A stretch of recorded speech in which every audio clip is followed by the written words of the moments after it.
बिस्मिल्लाहिर्रहमानिर्रहीम।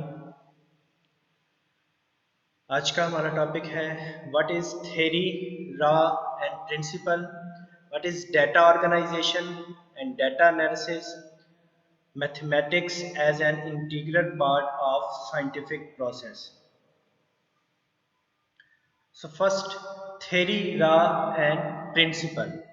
When a hypothesis is given a repeated exposure to experimentation and is not falsified, it increases biologist confidence in hypothesis. कि जब एक hypothesis बनाया जाता है और उस पर बार बार एक्सपेरिमेंट किया जाता है और वो हाइपोथेसिस फॉल्स नहीं होता, वो हाइपोथेसिस ट्रू साबित होता है, तो क्या होता है कि उस हाइपोथेसिस पे बायोलॉजिस्ट का कॉन्फिडेंस इंक्रीज होता है। Such well-supported hypotheses may be used as the basis for formulating further hypotheses which are again proved by experimental results. तो वो वेल सपोर्टेड हाइपोथेसिस जिस पे हमने बार बार एक्सपेरिमेंट किया और वो फॉल्स नहीं हुआ, वो हाइपोथेसिस क्या करता है, उससे हमें सपोर्ट मिलती है कि नेक्स्ट हाइपोथेसिस हम फार्मुलेट कर सकें, नेक्स्ट हाइपोथेसिस हम बना सकें और उन पे भी हम एक्सपेरिमेंट्स कर सकें। थ्योरी क्या होती है? What is theory? The hypothesis that stand the test of time, often tested and never rejected, are called theories. A theory is supported by great deal of evidence. कि ऐसा हाइपोथेसिस जिसको बार बार test से गुजारा जाए। Test of time का क्या मतलब है? Often tested and never rejected, जिसको बार बार टेस्ट से गुजारा जाए और वो हाइपोथेसिस उन टेस्ट पे पूरा उतरे, उन टेस्ट पे स्टैंड करे, मींस उन टेस्ट पे वो हाइपोथेसिस ट्रू साबित हो, देन क्या होता है, वो हाइपोथेसिस कन्वर्ट हो जाता है थ्योरी के अंदर, वो हाइपोथेसिस थ्योरी बन जाती है। और a theory is supported by great deal of evidence. और एक थ्योरी जब बनती है तो उसको बहुत सारी एविडेंस जो है वो सपोर्ट कर रही होती है। किस फॉर्म के अंदर? जो हमने टेस्ट परफॉर्म किए होते हैं और उन टेस्ट के ऊपर वो हाइपोथेसिस, वो थ्योरी सरवाइव करती है, वो एज ए एविडेंस उस थ्योरी को सपोर्ट कर रहे होते हैं। Productive theory keeps on suggesting new hypotheses, and so testing goes on. Many biologists take it as a challenge and exert greater efforts to disprove the theory.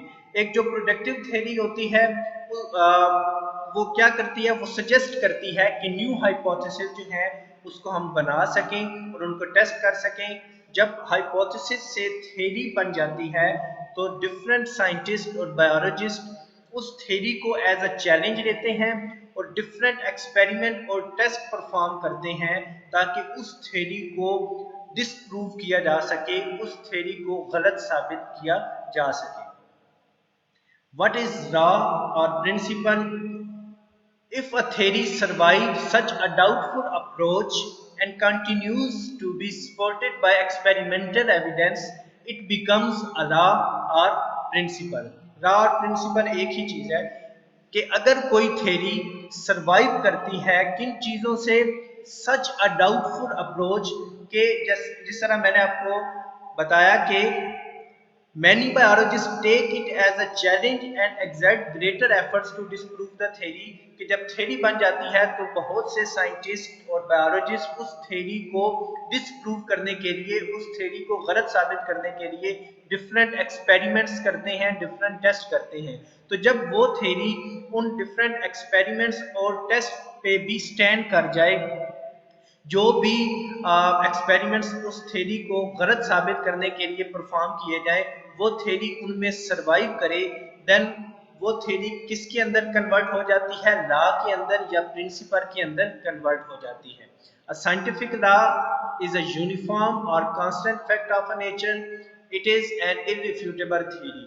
तो जब भी कोई साइंटिफिक लॉ बनता है, थ्योरी साइंटिफिक लॉ के अंदर जब convert होती है तो साइंटिफिक लॉ एक कांस्टेंट फैक्ट है नेचर का, ठीक है, एक यूनिफॉर्म और कांस्टेंट फैक्ट है, मींस उसको कोई झुठला नहीं सकता, उसको गलत नहीं कहा जा सकता। It is an irrefutable theory. तो जो लॉ है इसको हम इररिफ्यूटेबल थ्योरी भी कहते हैं बिकॉज इररिफ्यूटेबल थ्योरी मींस ऐसी थ्योरी जिसको रिफ्यूज ना किया जा सके, जिससे इनकार ना किया जा सके, जिसको झुटलाया ना जा सके। एग्जांपल्स क्या हैं बायोलॉजिकल लॉज की? Hardy Weinberg law and Mendel's law of inheritance. Next हमारा टॉपिक है data organisation and data analysis. Data organization and data analysis are important steps in biological method. So first of all, you have to know what is data. ठीक है, उसके बाद हम देखेंगे कि data organization क्या है और data analysis क्या है। What is data? Data can be defined as the information such as names, dates or values made from observations and experimentation. कि डाटा एक ऐसी इंफॉर्मेशंस हैं जो हम एक्सपेरिमेंट्स और ऑब्जर्वेशंस के बाद इकट्ठी करते हैं। जब डिफरेंट ऑब्जर्वेशन या एक्सपेरिमेंट किए जाते हैं तो उसके बाद जो इंफॉर्मेशन आती है हमारे पास, जो किसी नेम्स की फॉर्म में, किसी डेट्स, वैल्यूज या चार्ट्स की फॉर्म में हो सकती हैं, उन इंफॉर्मेशंस को कलेक्टिवली हम डाटा कहते हैं। अब डाटा को ऑर्गेनाइज कैसे किया जाए? Data organisation. In order to formulate and then to test the hypothesis, scientist collect and organise data. कि क्यों डाटा को ऑर्गेनाइज करना जरूरी है? ताकि हम उस हाइपोथेसिस को टेस्ट कर सकें। हाइपोथेसिस बनाने के लिए हमारे पास डाटा का होना जरूरी है। हाइपोथेसिस बनाने और हाइपोथेसिस को टेस्ट करने के लिए डाटा ऑर्गेनाइज फॉर्म में होना जरूरी है। Prior to conducting an experiment, it is very important for a scientist to describe the data collecting methods. It ensures the quality of experiments. कि जब भी आपने एक्सपेरिमेंट परफॉर्म करने हैं, जब भी एक साइंटिस्ट एक्सपेरिमेंट परफॉर्म करने लगता है, तो ये बहुत ज़्यादा ज़रूरी बात है कि वो डाटा कलेक्टिंग मेथड को डिस्क्राइब करे, कि वो बताए कि किस तरह से उसने डाटा कलेक्ट किया, कौन कौन से मेथड जो है वो यूज़ किए डाटा की कलेक्शन में। क्यों ये ज़रूरी है? Because it ensures the quality of experiment. कि ये बात जो एक्सपेरिमेंट की क्वालिटी है उसको एनहांस करती है, उसको इंश्योर करती है। Data is organised in different formats like graphics, tables, flow charts, maps and diagrams. तो डाटा को डिफरेंट फॉर्मेट्स के अंदर, डिफरेंट शेप्स के अंदर ऑर्गेनाइज किया जा सकता है। टेबल्स बनाए जा सकते हैं, मैप्स की फॉर्म में हम डाटा को ऑर्गेनाइज कर सकते हैं, फ्लो चार्ट्स की फॉर्म में भी किया जा सकता है। तो ये डिफरेंट फॉर्मेट्स होते हैं डाटा को ऑर्गेनाइज करने की। नेक्स्ट है डाटा एनालिसिस। कि डाटा एनालिसिस क्या है? Data analysis is necessary to prove or disprove a hypothesis by experimentation. It is done through application of statistical methods. कौन कौन से? Ratio and proportion. कि डाटा एनालिसिस बहुत ज़रूरी है ताकि हम अपने हाइपोथेसिस को प्रूव कर सकें या डिसप्रूव कर सकें डिफरेंट एक्सपेरिमेंट्स के जरिए। क्योंकि डाटा ऑर्गेनाइज हो जाता है, डाटा ऑर्गेनाइज होने के बाद नेक्स्ट स्टेप उस डाटा को एनालाइज करना, उसको चेक करना, उसको जांचना, ताकि हमें पता चल सके कि हमारा हाइपोथेसिस ट्रू है या फॉल्स है। और डाटा एनालिसिस के लिए कौन से मेथड यूज होते हैं? स्टैटिस्टिकल मेथड यूज होते हैं। स्टैटिस्टिकल मेथड्स भी बहुत सारे हैं, जिनमें से रेशियो एंड प्रोपोर्शन को हम डाटा एनालिसिस के लिए यूज करते हैं। रेशियो क्या है? When a relationship between two numbers, for example a and b, is expressed in terms of quotient, it is called the ratio of one number to other. कि ratio एक ऐसा relationship है जिसमें दो नंबर्स को आपस में एक्सप्रेस किया जाता है in the form of quotient. जैसे आपके पास एक नंबर a है और एक नंबर आपके पास b है, तो इन दोनों को आपने एक्सप्रेस करना है, तो क्वोशंट का इस साइन के जरिए, क्वोशंट के जरिए आप इन दोनों नंबर्स को आपस में रिंग करते हैं, एक्सप्रेस करते हैं।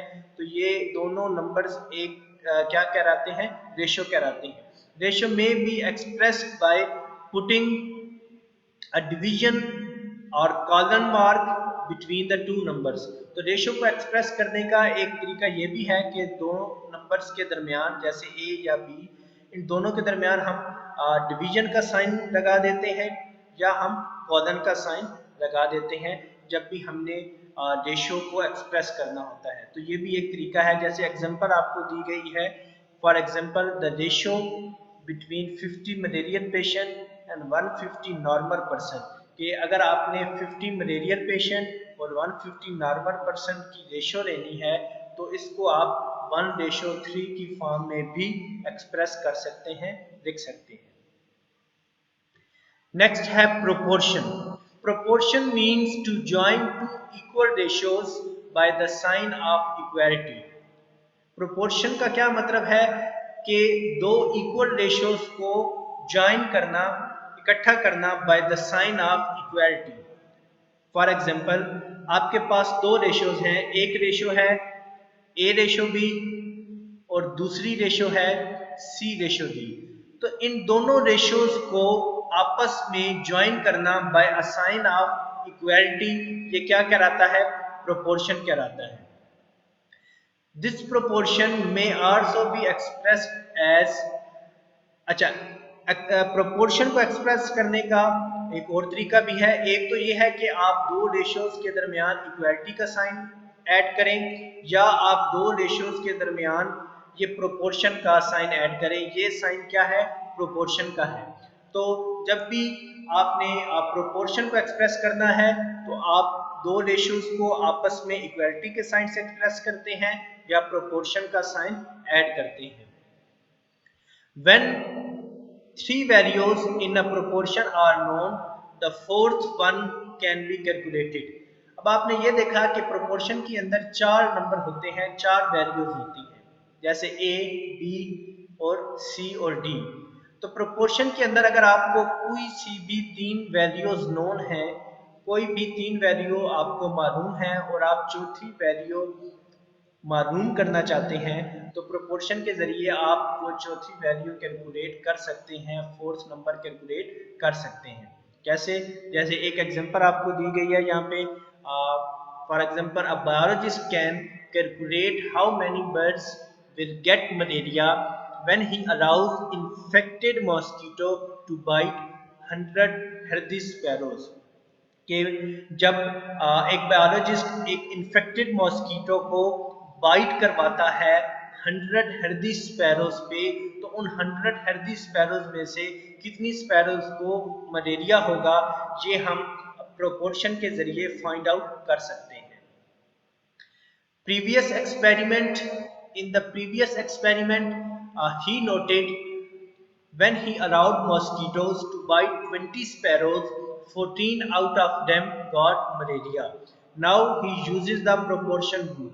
अच्छा, इससे पहले एक्सपेरिमेंट में साइंटिस्ट ने जब इन्फेक्टेड मॉस्किटो को 20 हेल्दी स्पैरोज पे बाइट करवाया तो उसके नतीजे में 14 स्पैरोज को क्या हुआ?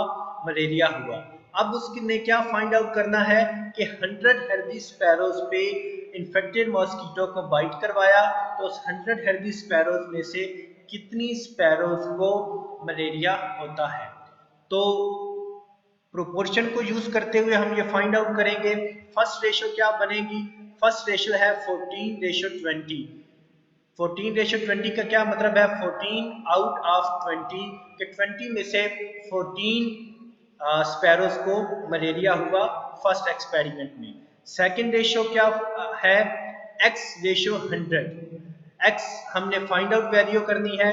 x means how many sparrows would get malaria out of 100।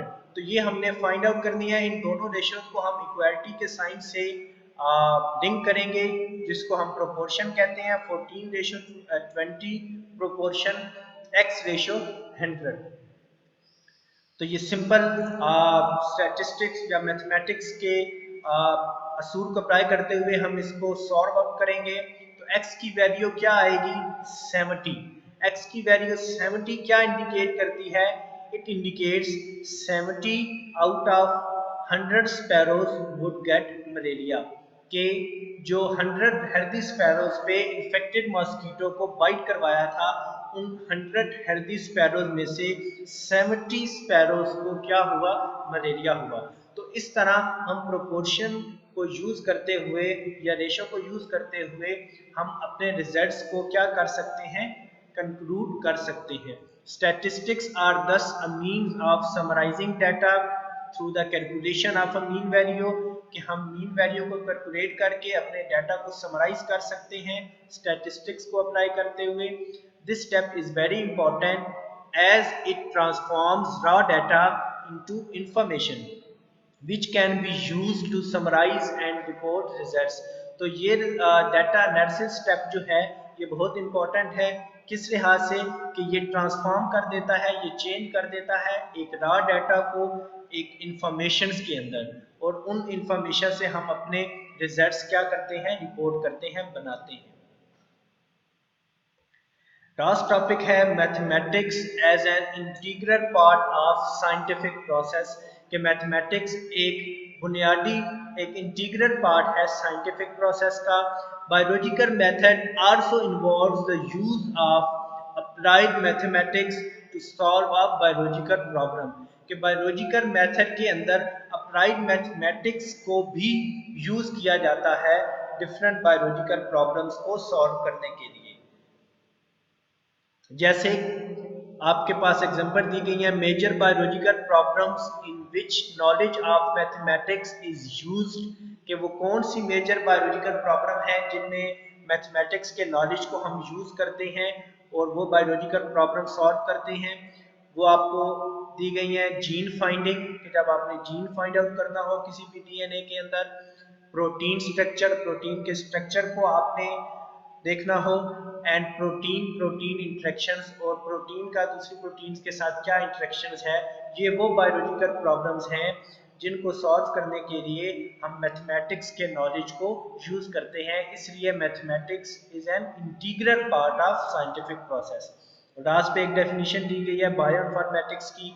Bioinformatics refers to the computational and statistical techniques for the analysis of biological data, कि बायोइन्फॉर्मेटिक्स एक ऐसी ब्रांच है, ये भी बायोलॉजी की एक ब्रांच है जिसमें हम कंप्यूटेशनल और स्टैटिस्टिकल टेक्निक्स को यूज करते हैं अपने बायोलॉजिकल डाटा को एनालाइज करने के लिए।